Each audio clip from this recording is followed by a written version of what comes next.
I want to start with a figure that caught my eye. I found out about it yesterday. 1 in 3 measles cases require hospitalisation. We're talking about New Zealand, referencing 2019 data. Is this true?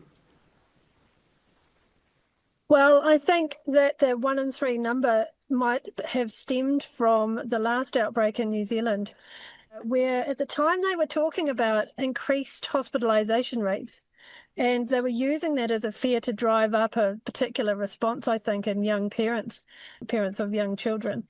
And so I was curious, and I called up the Auckland Regional Public Health Service to ask them, because I thought that sort of statistic could be manipulated by the use of certain criteria. So I asked them what was their criteria for deciding whether or not somebody was hospitalised.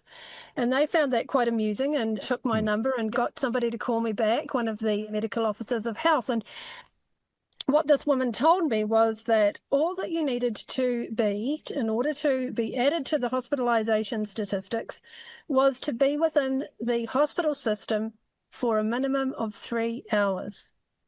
So that meant that the moment that you saw the nurse, the clock started, and if you were in the system being seen by nurses and doctors and then spat out the other side again home, that was enough to be called a hospitalised patient. You didn't need to be admitted overnight. You didn't need to be in there terribly sick for days on end.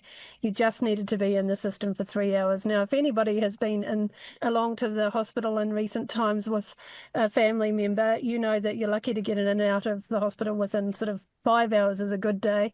So it's a curious kind of number that I think that is being used to drive a fear response. Yeah, because that sounds like a medical emergency, doesn't it? 1 in 3 requires hospitalisation. The talk has always been about avoiding hospitalizations. And do you think whoever has made those pronouncements, and I've seen them, would be aware of what you just said?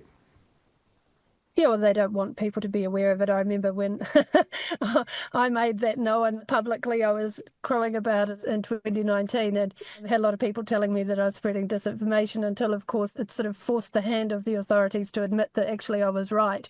And now, interestingly, they're admitting to it again. This time around, Alison said she had an experience where that happened. They don't want you to know the ways that they're pulling Swifties on these sorts of things.